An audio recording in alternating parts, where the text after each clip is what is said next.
15,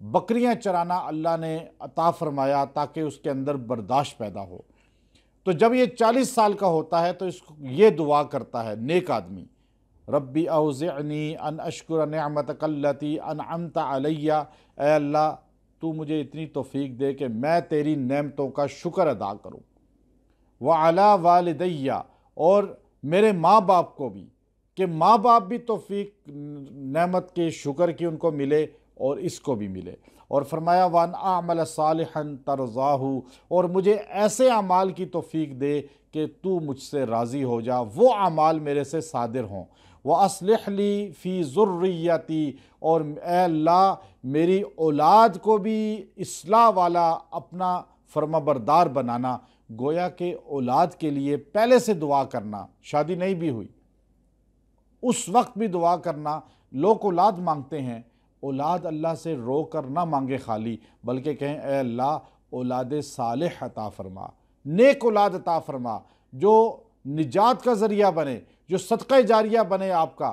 حضرت مولانا قاری طیب صاحب رحمۃ اللہ علیہ محترم دارالعلوم دیوبند فرماتے ہیں کہ میرے والد مولانا محمد احمد صاحب رحمۃ اللہ علیہ وہ فرمانے لگے کہ مجھے میرے والد حضرت اقدس مولانا قاسم ننوتوی رحمہ اللہ تعالی نے مرض الوفات میں اپنے پاس بلایا اور مجھے کہا بیٹا میں نے تجھے حفظ بھی کرایا، عالم بھی بنایا، ایک وقت آئے گا لوگ تجھے شیخ العلماء کہیں گے، شیخ التفسیر کہیں گے، شیخ المشائخ کہیں گے، شیخ الحدیث کہیں گے، علامہ کہیں گے، لیکن یاد رکھنا یہ سارے لقب تمہارے لیے ہیں، مجھے ان سے کیا فائدہ؟ میں نے اپنے لیے تمہیں حفظ کرایا ہے، مجھے روز ایک سپارہ قرآن پاک کا صدقہ جاریہ کے طور پر ایصال ثواب ضرور کرنا۔ مولانا احمد صاحب اپنے بیٹے مولانا قاری طیب صاحب رحمۃ اللہ علیہ کو مرض الوفات میں بلا کر کہنے لگے بیٹا میں نے تمہیں عالم بنایا، حافظ بنایا، دنیا کے دیگر چیزیں سکھائیں، لیکن باقی سب تمہارے اپنے لیے ہے، تمہارے عالم بننے، تمہارا شیخ التفسیر کہلانا، شیخ العلماء کہلانا میرے لیے کوئی فائدہ مند نہیں، میرے لیے یہی فائدہ مند ہے کہ تمہیں حفظ اپنے لیے کرایا، تم نے روز ایک پارہ مجھے حفظ صدقہ جاریہ کے طور پہ ایصال ثواب کرنا ہے۔ قاری طیب صاحب رحمۃ اللہ علیہ فرماتے ہیں کہ آج بڑھاپے کو پہنچ گیا، کوئی دن ایسا نہیں گزرا کہ میں نے اپنے والد کو ایک سپارہ قرآن حکیم کا ایصال ثواب نہ کیا ہو۔ یہ ہے اولاد صالح کہ جو آپ کو پڑھ کر بخشے، وہ نیک عمل کرے، وہ ویسے ہی آپ کے نامہ اعمال میں چلے جائیں گے، آپ کو بخشا زبان سے الفاظ نہ بھی کہے اس کی نیکی آپ کے نامہ اعمال میں جمع ہو جائے گی، اور بدکار اولاد چھوڑی تو ان کے گناہوں کا گناہ بھی آپ کے نامہ اعمال میں چلا جائے گا۔ اللہ رب العزت نے آپ دیکھیے کہ قرآن حکیم کے اندر جنات کا بھی ذکر کیا، انسانوں کا بھی ذکر کیا۔ اب جنات کی ایک جماعت جو مسلمان ہوئی، جو پہلی جماعت تھی، اس کا اللہ رب العزت یہاں ذکر کرتے ہیں آیت نمبر 29 میں، وَإِذْ صَرَفْنَا إِلَيْكَ نَفَرًا مِّنَ الْجِنِّ يَسْتَمِعُونَ الْقُرْآنَ فَلَمَّا حَضَرُوهُ قَالُوا أَنصِتُوا۔ اب جنات نے کہا یہ کیا ہوا، ہم آسمان پہ جاتے ہیں تو ستارہ ہمارے پیچھے لگ جاتا ہے، ہمیں جلا دیا جاتا ہے، اور ہمیں خبریں آسمان کی نہیں لینے کی اجازت، تو پہرے لگ گئے آسمانوں پہ فرشتوں کے۔ تو انہوں نے کہا کوئی انقلاب آیا ہے، جنات دنیا میں پھیل گئے۔ ایک جنات کی جماعت بابل کے مقام عراق نصیبین سے چلی، اور وہ اڑتے اڑتے اڑتے طائف کے قریب پہنچی، تو تہامہ کی وادی میں رسول اللہ صلی اللہ علیہ وسلم تلاوت قرآن فرما رہے تھے، تو جنات نے وہاں ایک دوسرے کو روکا، رکو، خاموش ہو جاؤ، سنو یہ کیا کہہ رہے ہیں۔ وَإِذْ صَرَفْنَا إِلَيْكَ نَفَرًا مِّنَ الْجِنِّ۔ اچھا، جنات جب آپ کی طرف پھرتے ہوئے پہنچے، یستمعون القرآن، تو انہوں نے وہاں پر قرآن پاک کو جو ہے کان لگا کے سننا شروع کر دیا۔ فلما حضروہ، اب جب وہ وہاں حاضر ہوئے، قالوا انصتوا، تو انہوں نے کہا بھائی کان لگاؤ، خاموش ہو جاؤ، کان لگاؤ، خاموش ہو کر یہ سنو۔ فلما قضیٰ، یہاں تک کہ جس وقت آپ نے تلاوت مکمل کر لی، ولوا الی قومہم منذرین، تو وہ اپنی قوم کے پاس چلے گئے ان کو بتانے کے لیے کہ کوئی نبی آیا ہے جو قرآن ایسے پڑھ رہا تھا جو اللہ کی کتاب ہے۔ اور اپنی قوم کو جا کے کیا کہا انہوں نے، تبلیغ کا انداز دیکھیں، قالوا یا قومنا، اب وہ مسلمان ہو گئے تھے، حضور علیہ السلام کا قرآن سنا، سلام پھیرا آپ نے تو وہ آپ کے ہاتھ پہ بیعت ہوئے، انہوں نے بتلایا یا رسول اللہ ہم نے فلاں فلاں جو ہے زمانہ پایا ہے، اور آپ علیہ السلام نے ان کو بیعت کیا، کلمہ پڑھایا۔ انہوں نے اپنی قوم کو جا کر کہا یا قومنا انا سمعنا کتابا انزل من بعد موسیٰ مصدقا لما بین یدی یہدی الی الحق، اے ہماری قوم ہم نے ایسی کتاب دیکھی ہے جیسی کتاب موسیٰ علیہ السلام پہ اتری تھی۔ موسیٰ علیہ السلام جو کتاب پڑھا کرتے تھے وہ اللہ کے احکام تھے، ہم نے اللہ کے احکام کو سنا ہے اللہ کے نبی کی زبان سے۔ یہ یا قومنا اجیبوا داعی اللہ، اے قوم اللہ کی طرف بلانے والے کی بات مان لو، یغفر لکم من ذنوبکم، تمہارے گناہ سارے بخشے جائیں گے۔ یہ دعوت جنات کو دی اور بڑی کثیر تعداد جنات کی وہاں مسلمان ہو گئی۔ جنات بھی دعوت کے مکلف ہیں، جنات کو بھی۔ میرے استاد تھے مفتی عزیز الرحمن صاحب، جو شیخ عبدالقیوم ہزاروی صاحب، یہ نصرت العلوم مدرسہ گجرانوالہ میں استاذ الحدیث رہے۔ 1953 میں میرے استاد نے LLB بھی کیا۔ مفتی عیسیٰ صاحب رحمۃ اللہ علیہ جو پنجاب کے مفتی تھے، وہ مفتی عزیز الرحمن صاحب میرے استاد کے شاگرد تھے۔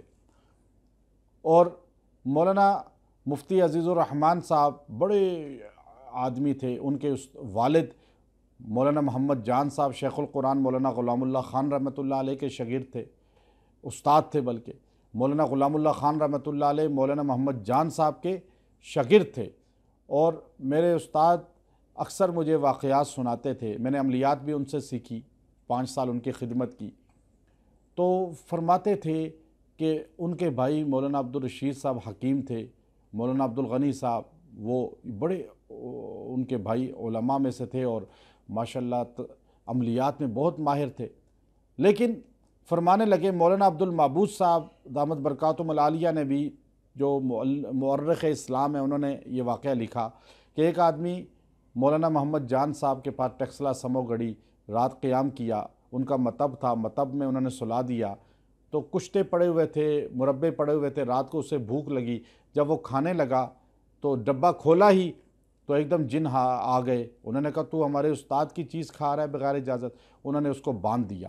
صبح وہ نماز کے لیے نکلے تو انہوں نے آواز دی اور چلے گئے، واپس آئے پھر آواز دی، دروازہ نہیں کھلا، انہوں نے کہا بھائی دروازہ کھولو نماز پڑھو، تو اندر سے اس نے چلا کر کہا میں تو بندھا ہوا ہوں چرپائی کے ساتھ، اور اندر سے کنڈی بھی تھی۔ پھر دروازہ توڑا گیا تو مولانا محمد جان صاحب جو میرے استاد کے والد تھے وہ جنات کو پڑھاتے تھے، جنات ان کے بیعت ہو کر ان کے پاس دین کی چیزیں سیکھتے تھے۔ بہت سے علماء ہمارے ہیں الحمدللہ، جنات کو پڑھانے کا شرف عطا ہوتا ہے ہمیں۔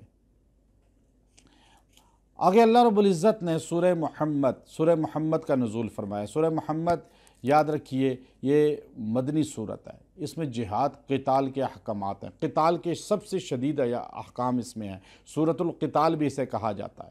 لیکن اس کے اندر نبی صلی اللہ علیہ وسلم کا اسم گرامی آیا، حضور علیہ السلام کا 4 مرتبہ قرآن حکیم میں نام مبارک آیا، ایک آل عمران میں، پھر سورہ احزاب میں، سورہ فتح میں اور سورہ محمد میں۔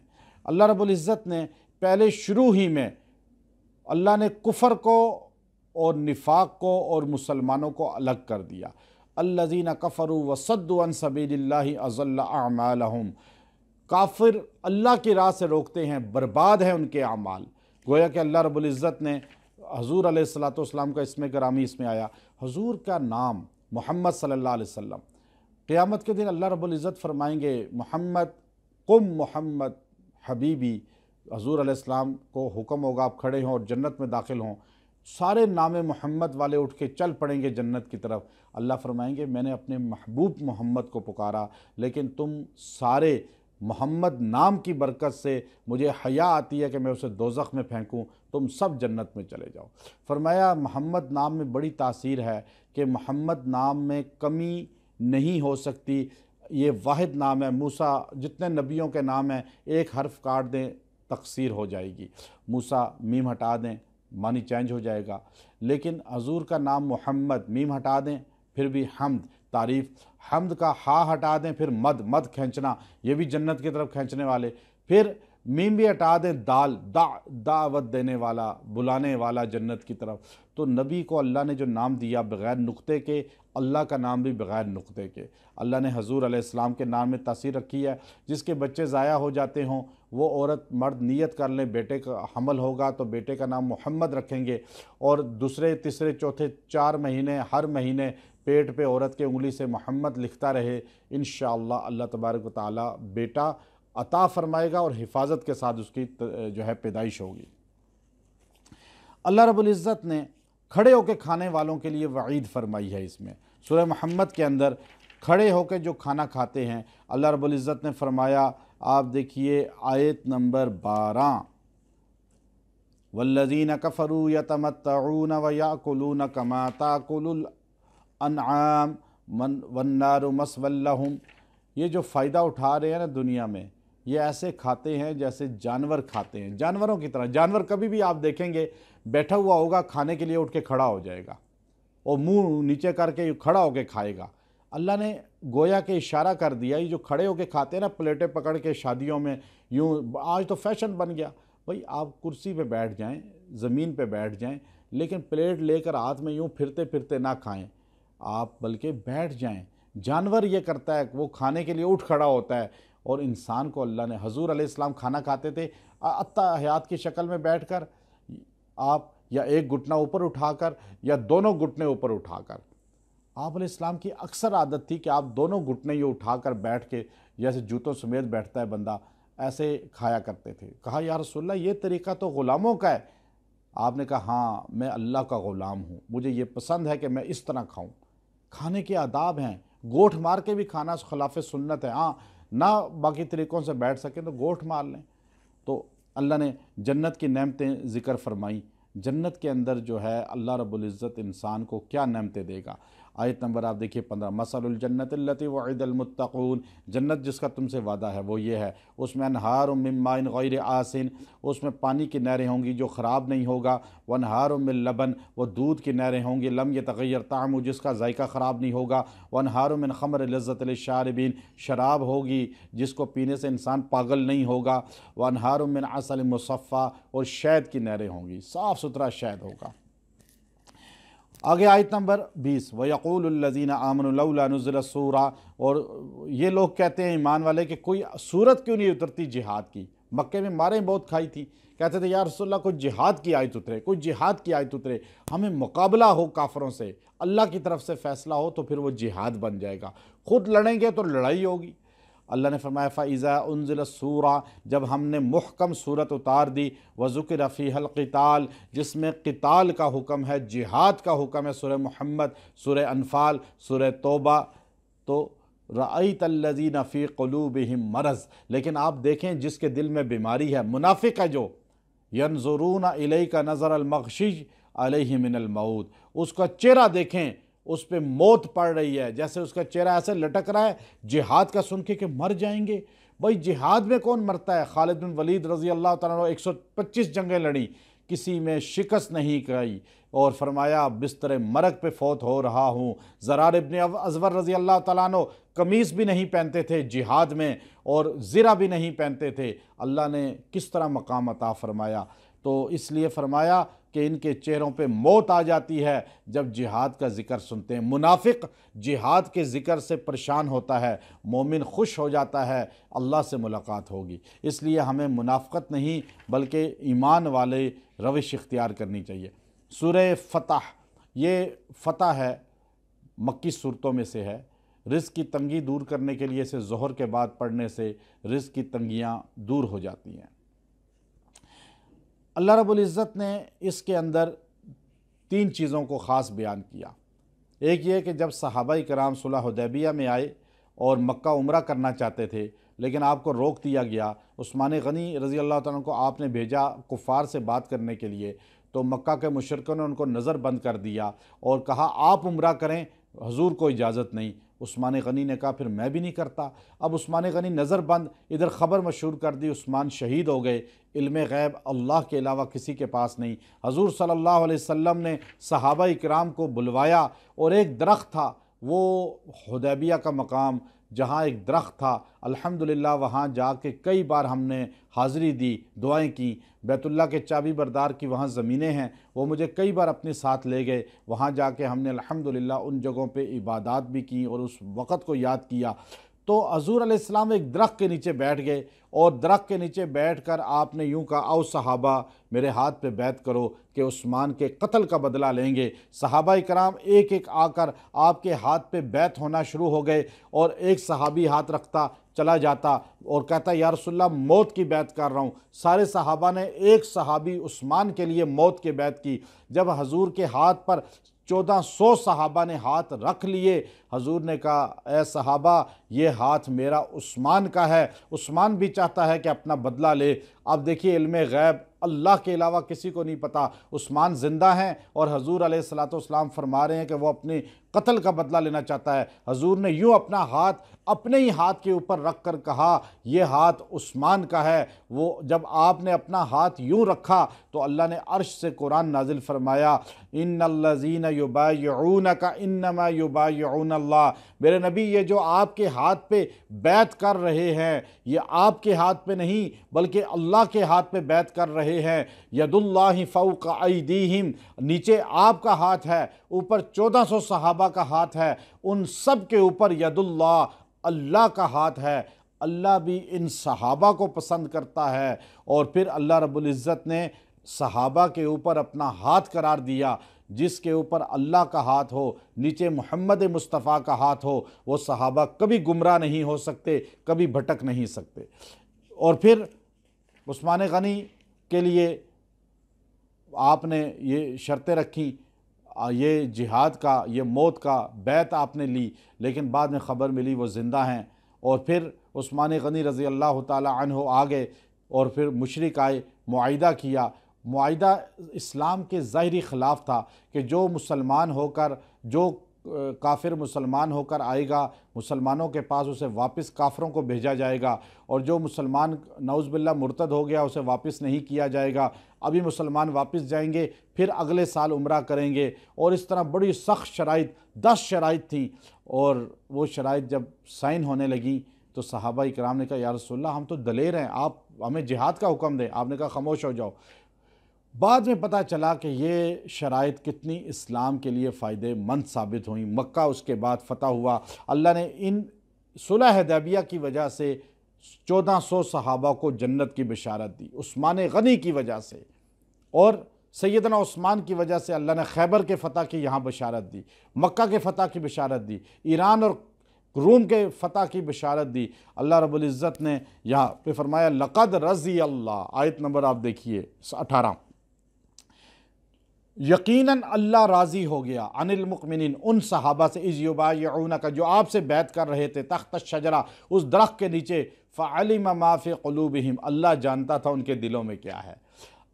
اللہ 1400 صحابہ سے عثمان کی وجہ سے راضی ہوا، فانزل السکینۃ علیہم، ان کے دلوں پہ اللہ نے سکون طاری کر دیا، جاؤ اس سال، لیکن وَأَصَابَهُمْ فَتْحًا قَرِيبًا، جلد آپ کو فتح قریب ملے گی، فتح مبین ملے گی جو مکہ فتح ہو جائے گا، وَمَغَانِمَ كَثِيرًا، بہت سی مال غنیمت صلح حدیبیہ میں یعنی آپ کے ہاتھ آئیں گے، اور وعدکم اللہ مغانم کثیرہ، اس کے علاوہ بھی اللہ تعالیٰ تمہیں اور مال غنیمت دے گا، کبھی ایران کبھی روم فتح ہوگا۔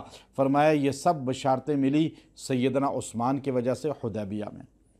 آگے آپ دیکھیے صحابہ کی عظمت ایسی ہے کہ صحابہ قرآن کے اہل تھے، اسلام کے اہل تھے، تقوی کے اہل تھے۔ اللہ تبارک و تعالیٰ فرماتے ہیں کہ وَكَانُوا أَحَقَّ بِهَا وَأَهْلَهَا، کوئی آدمی کسی کو مرتبہ مل جاتا ہے، عہدہ مل جاتا ہے، کہا یہ جاتا ہے آپ کو عہدہ تو مل گیا، آپ اہل نہیں تھے، وہ کہتا ہے جی میں اہل تو تھا لیکن میرا حق نہیں تھا۔ یہاں اللہ نے فرمایا صحابہ آپ رسول اللہ کے صحابی ہیں، رسول اللہ کے غلام ہیں، رسول اللہ کے جانثار ہیں، وَكَانُوا أَحَقَّ بِهَا، آپ ہی حقدار تھے کہ نبی کے جانثار بنتے وَأَهْلَهَا، اور آپ ساروں کے اندر یہ قابلیت تھی کہ آپ نبی کے صحابہ بننے کے اہل تھے۔ آگے اللہ رب العزت نے آپ دیکھیے یہ جو آیت ہے آخری رکوع سورہ فتح 27 نمبر آیت، لَقَدْ صَدَقَ اللَّهُ رَسُولَهُ الرُّؤْيَا، حضور نے خواب دیکھا تھا کہ میں عمرہ کر رہا ہوں، تو اس کے بعد آپ احرام باندھ کر آئے تھے، پھر صلح حدیبیہ ہوئی اور اس سال آپ واپس چلے گئے، اگلے سال پھر آپ نے آ کر عمرہ کیا۔ یہ آیت کریمہ میں اس کا ذکر ہے، محلقین رؤوسکم، آپ نے سر اپنا منڈایا، صحابہ نے ایک دم آپ کی تقلید کی اور پھر آپ مکہ واپس چلے گئے۔ یہ آیت کریمہ جو روزانہ اذان سننے کے بعد ایک بار پڑھے گا، اللہ تبارک و تعالیٰ اس کو حج اور عمرے کی سعادت عطا فرمائیں گے۔ جو بھی اس کو پڑھے گا اللہ اسے سعادت حج عطا فرماتے ہیں۔ آگے آپ دیکھیے اللہ رب العزت نے فرمایا آخری رکوع آخری آیت، محمد الرسول اللہ، محمد صلی اللہ علیہ وسلم اللہ کے رسول ہیں۔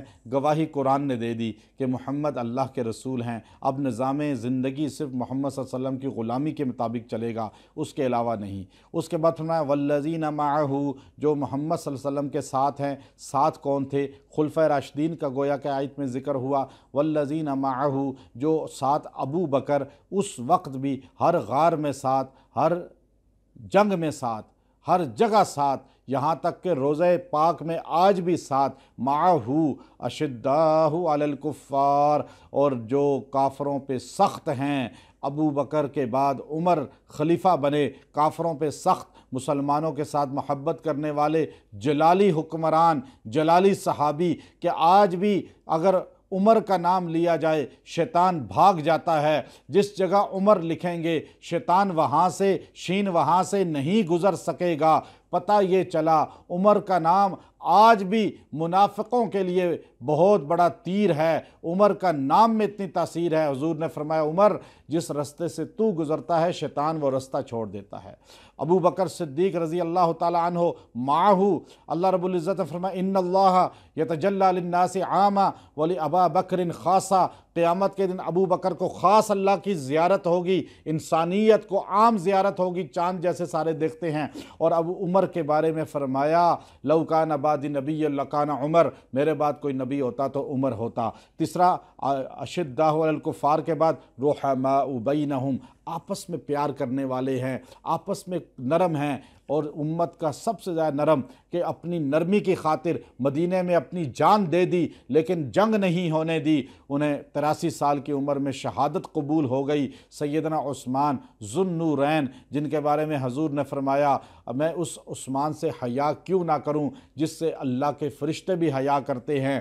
اور پھر فرمایا اس کے بعد تراہم رکعا سجدا، سجدے کرنے والا، عابد اور زاہد، قرآن حکیم کو پڑھنے والا، جہاد کرنے والا، وہ علم نبوت کا دروازہ ہے۔ انا مدینۃ العلم وعلی بابوہا، حضرت علی رضی اللہ تعالیٰ عنہ۔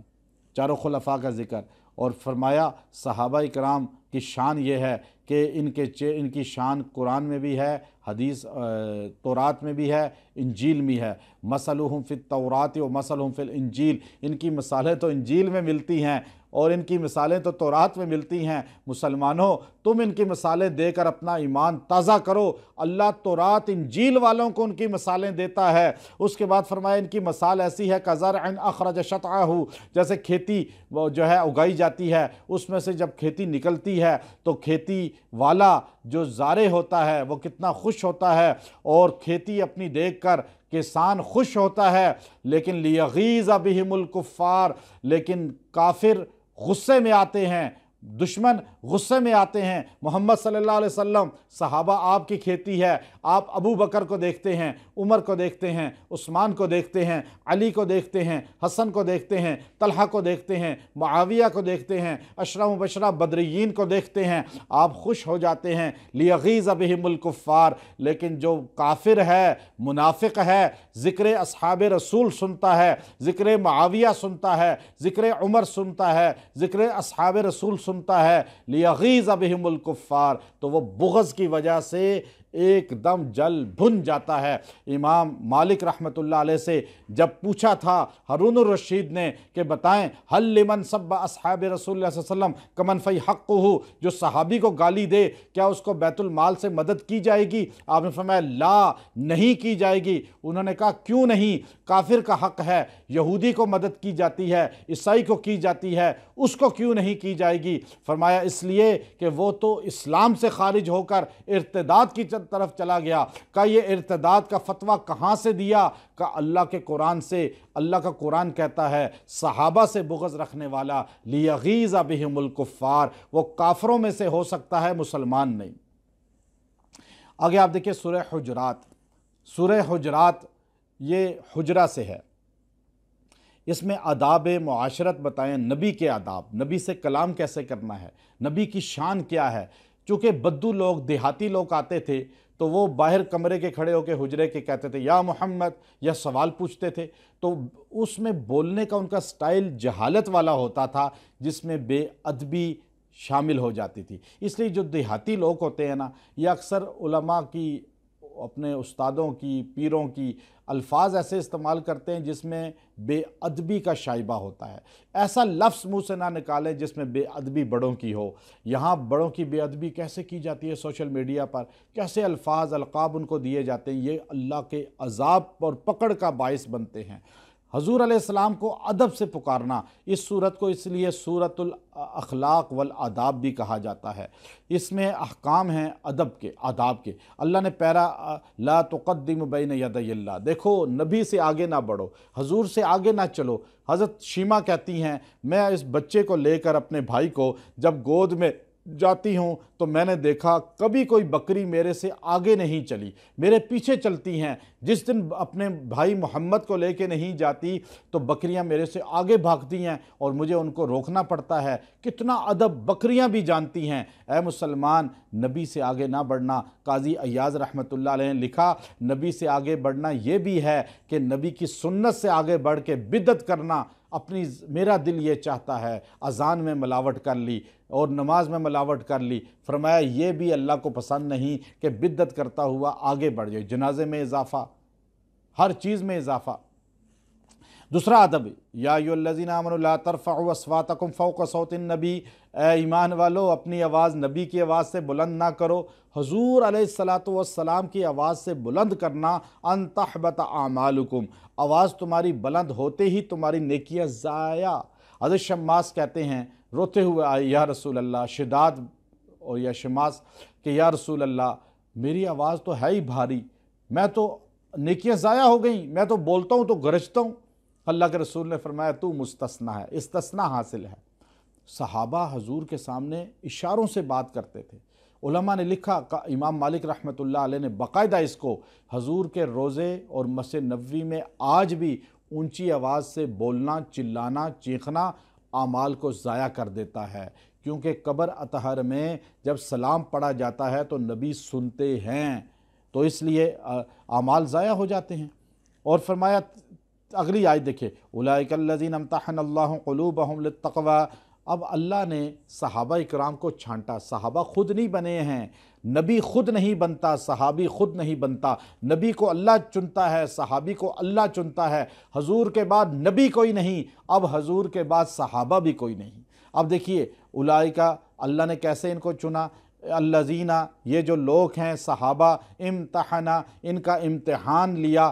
کس نے امتحان لینے والا کون ہے؟ جن ہے، فرشتہ ہے؟ فرمایا نہیں نہیں، انس نہیں، جن نہیں، فرشتہ نہیں، امتحن اللہ، اللہ نے امتحان لیا۔ یا اللہ کس چیز کا امتحان لیا؟ بیالوجی کا، فزکس کا، کیمسٹری کا، ریاضی کا، انگلش کا، عربی کا، ادب کا؟ فرمایا نہیں، نہ منطق کا، نہ حدیث کا۔ صحابہ کا امتحان لیا، قلوبہم، ان کے دل کا، چونکہ دل سے پتہ چلتا ہے یہ آدمی کیسا ہے۔ اور پھر کہا یا اللہ صحابہ کا دل کیسا تھا؟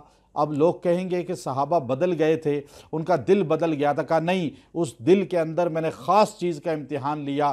کس چیز کا؟ للتقوی، تقوی جو اس کے اندر ہے کتنا ہے۔ یا اللہ آپ نے صحابہ کا امتحان لیا، دل کا لیا، تقوی کا لیا، رزلٹ کیا نکلا؟ فرمایا لہم مغفرہ، سارے بخشے گئے، پاس ہیں سارے۔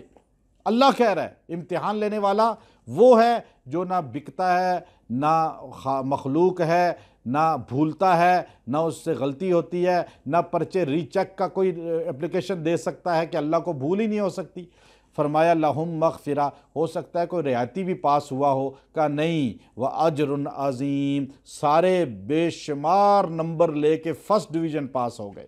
ایسے صحابہ تو ان کے بارے میں لب کشائی کرنا عذاب الہی کا موجب بنتا ہے۔ فَإِنَّ الَّذِينَ يُنَادُونَكَ مِن وَرَاءِ الْحُجُرَاتِ أَكْثَرُهُمْ لَا يَعْقِلُونَ، حضور جو آپ کو باہر سے آوازیں دیتے ہیں وہ جاہل ناسمجھ لوگ ہیں۔ اگلی آیت، یا ایھا الذین آمنوا ان جاءکم فاسق بنبأ فتبینوا، اے لوگو ایمان والو جب کوئی خبر لائے نا فاسق تو فتبینوا، تحقیق کر لیا کرو، سنی سنائی باتیں نہ کیا کریں، سنی سنائی باتیں پھیلانا، سنی سنائی باتیں ادھر ادھر پہنچانا، یہ بہت بڑا گناہ ہے۔ آج ہر دینی بے دینی طبقہ یہی بات کرتا ہے، جو چیز ملی سوشل میڈیا پہ لگا دی، جو چیز ملی بیان کر دی۔ تحقیق ضروری ہے۔ آگے اللہ رب العزت نے فرمایا اولئک، آپ دیکھیے آگے، وَاعْلَمُوا أَنَّ فِيكُمْ رَسُولَ اللّہ، یہ یاد رکھو تمہارے اندر اللہ کے رسول موجود ہیں۔ صحابہ کی شان بیان کی، وَلَكِنَّ اللّہ حَبَّبَ إِلَيْكُمُ الْإِيمَانَ، اللہ نے ان کا جو اندر ہے دل وہ ایمان سے بھرا ہے، وہ پسند کرتے ہیں کس کو؟ ایمان کو۔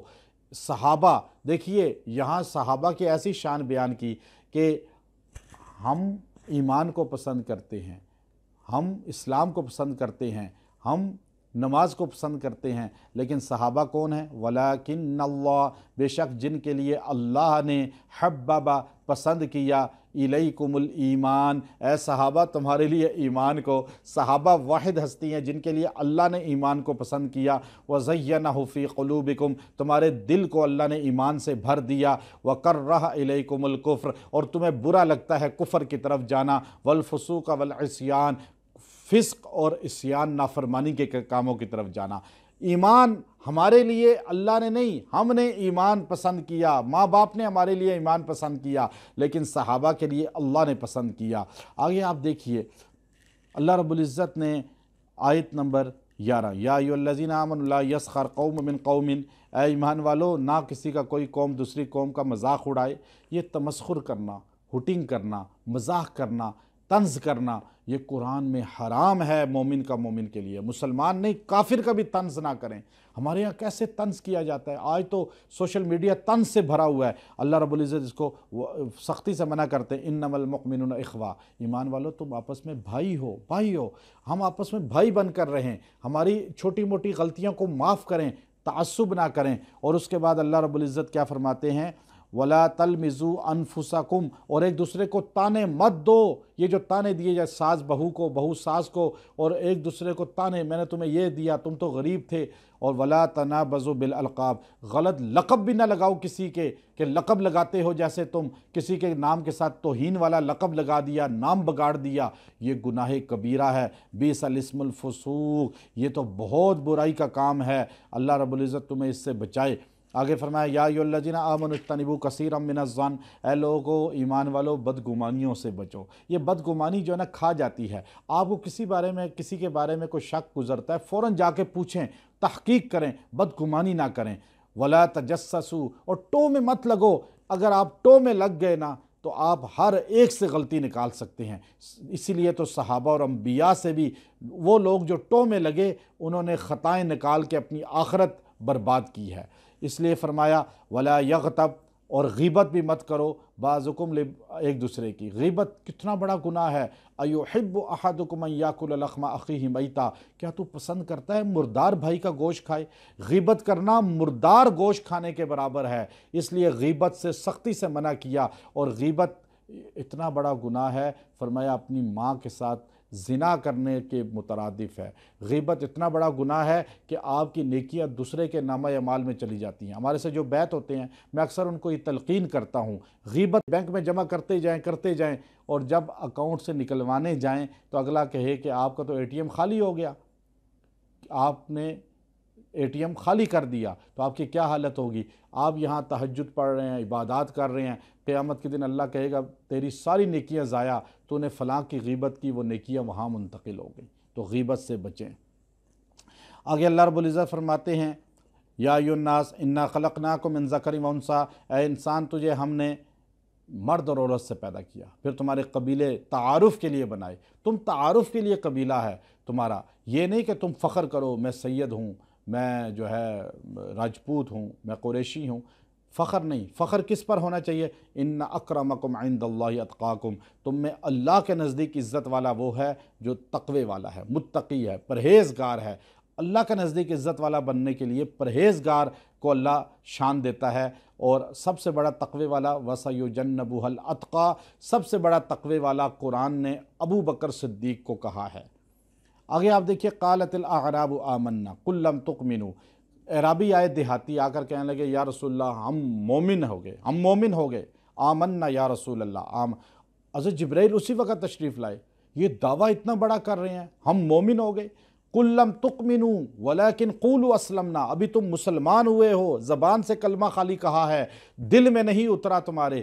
آج مسلمان سوچے جو صرف زبان سے کلمہ پڑھ کے عملاً اسلام سے محروم ہے، اللہ اس کو یہاں سمجھا رہا ہے کہ ابھی تمہارے دل میں نہیں، ولما يدخل الایمان فی قلوبکم، ابھی ایمان تمہارے دل میں نہیں اترا، وَإِن تُطِيعُوا اللَّهَ وَرَسُولَهُ، کیونکہ تم نے ابھی اللہ رسول کی اطاعت ہی نہیں کی۔